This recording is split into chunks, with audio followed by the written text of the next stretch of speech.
November 8, 1947. 11:47 p.m. Lenox Lounge, 288 Lenox Avenue. 300 people packed the room. Smoke hung thick. Big Sam raised his. 38 special 6 inches from Bumpy Johnson's skull. The man Bumpy called brother for 5 years. The man who'd taken 12 bullets for him. Now his finger curled around the trigger. $75,000 sat on the table between them.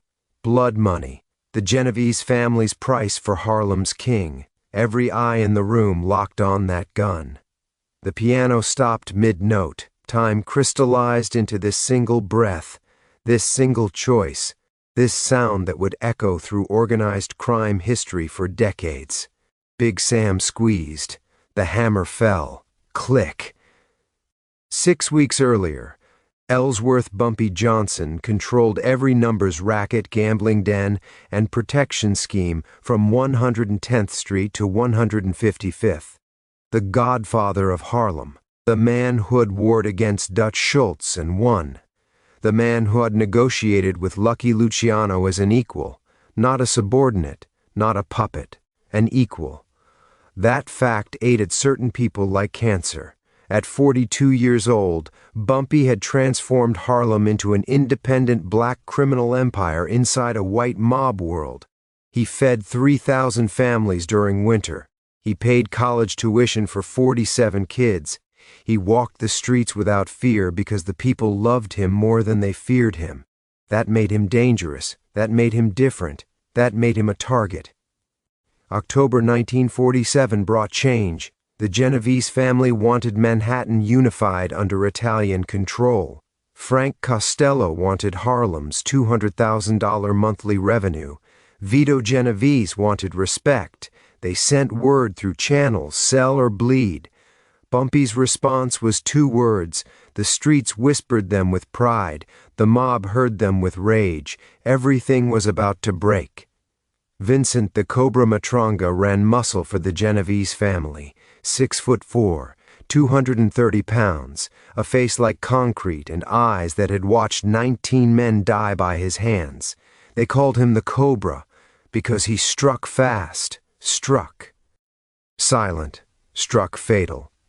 Matranga wanted Harlem the way wolves want sheep. Had already taken East Harlem from Puerto Rican operators in 1945. 18 people died in 3 weeks. Had crushed the Bronx policy operations in 1946. 23 bodies. The man didn't negotiate. He eliminated. His reputation preceded him like thunder before lightning. Had personally executed Joey Tata in 1944 with piano wire in a room full of witnesses. Nobody testified. Had walked Tony Benedetto off a roof in 1945. Ruled a suicide. He commanded 40 soldiers, controlled 6 Union locals, and moved $500,000 in heroin monthly through Brooklyn docks. On October 3, 1947, Matranga delivered Bumpy an ultimatum through Big Sam. Sell your operations for $50,000 or every person you love dies screaming. 7 days. Bumpy smiled and sent back a single playing card. The ace of spades. War. Matranga's plan was surgical, simple, unstoppable. Turn Bumpy's shadow against him. Big Sam had debts, gambling debts. $18,000 owed to a Genovese loan shark. They owned him. They owned his loyalty. They owned his trigger finger. 1 shot. $75,000 payout. Debts erased. Family protected. All he had to do was betray the man who had saved his life 4 times. Sam agreed on November 1st. They gave him 1 week to create the perfect moment. Lenox Lounge at 288 Lenox Avenue pulsed with Saturday night energy. Zebra-striped booths lined the walls. A baby grand piano commanded the corner. The bar stretched 40 feet, oak and brass and glass. Blue smoke drifted through amber light like ghosts. 300 people drank, laughed, danced. Duke Ellington's band had finished their set at 11:30 p.m. Now the house pianist tickled keys while conversations roared. Bumpy sat in booth 7, his regular spot, back to the wall facing the entrance. He wore a charcoal suit, burgundy tie, fedora tilted just so. Diamond cufflinks caught light. Josephine Blake sat beside him, her red dress matching her lips. Raymond Santos sat across, discussing numbers from the week. Curtis Silk Williams stood nearby, another bodyguard, watching the crowd. At 11:42 p.m., Big Sam entered through the main door. 6'2", 215 pounds, navy peacoat over his frame, right hand buried in his pocket. His face betrayed nothing. 5 years of protecting Bumpy Johnson, 5 years of brotherhood, 5 years of trust. All of it weighed against $75,000 and his family's survival. At 11:44 p.m., he crossed the room. People parted like water. Everyone knew Big Sam. Everyone trusted Big Sam. He nodded at familiar faces. Tommy the bartender, Sweet Georgia at booth 3. His hands were steady. His heart was thunder. At 11:47 p.m., he reached booth 7. Boss. His voice was gravel. Bumpy looked up, smiled. Sam, need a word.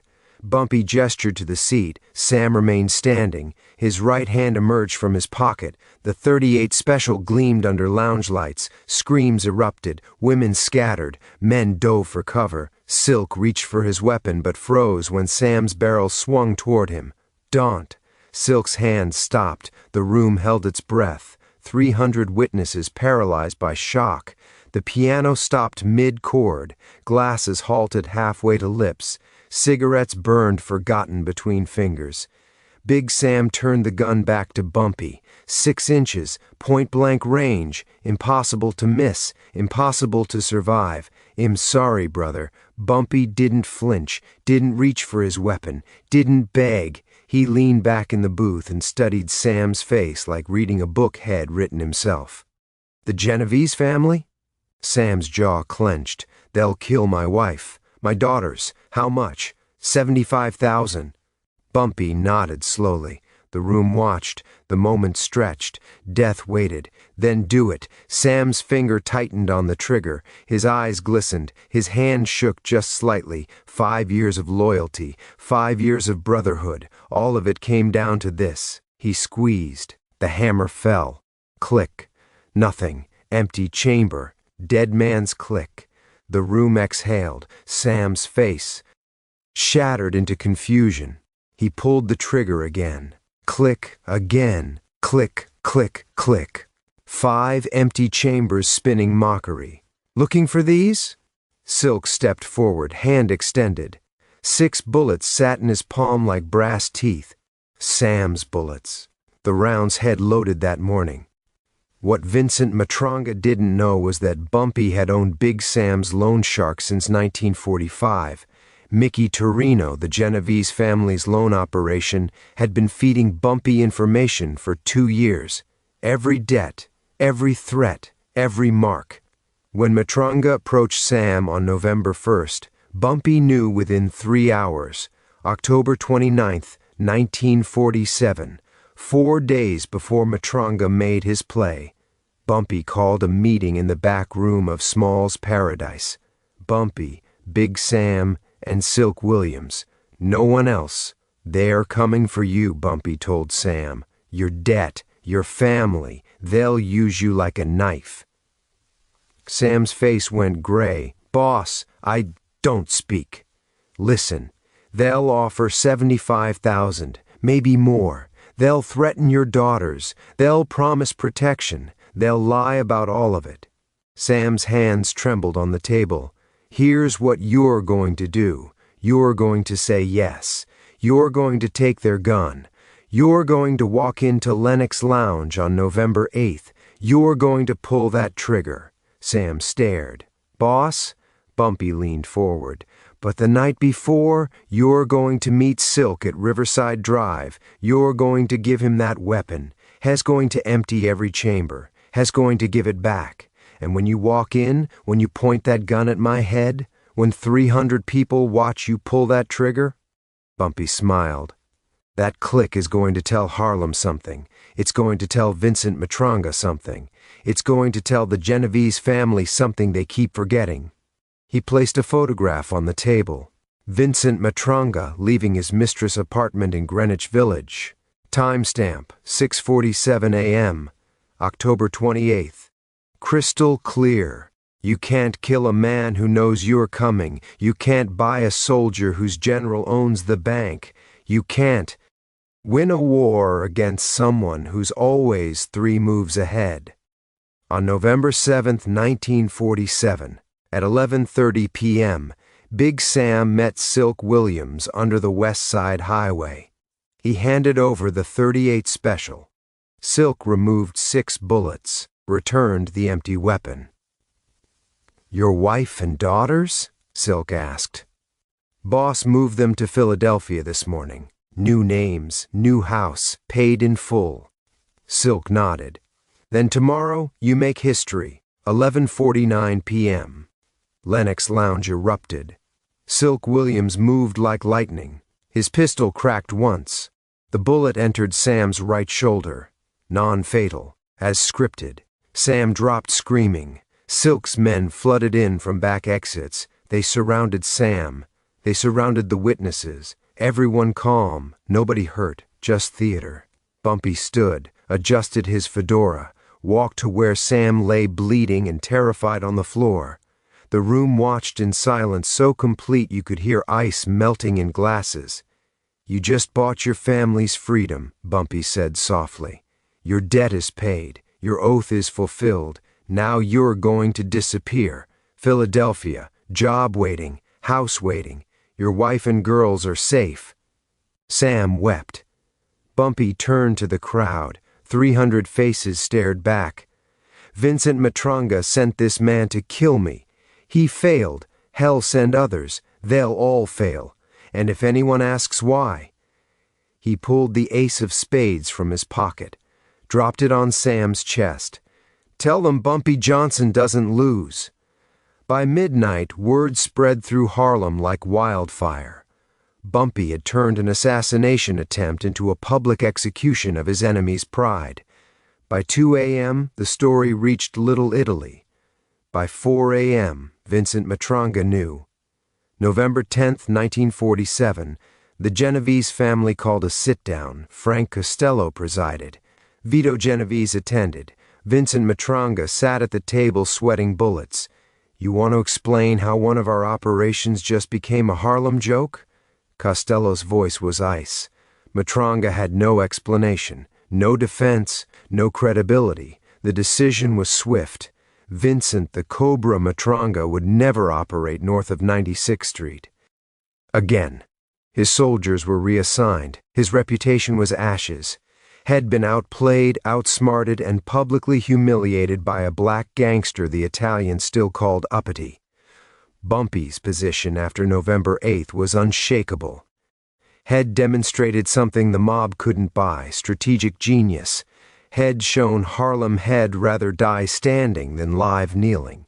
Had proven that loyalty, real loyalty, beat money every time. Big Sam recovered in Philadelphia. He lived until 1983.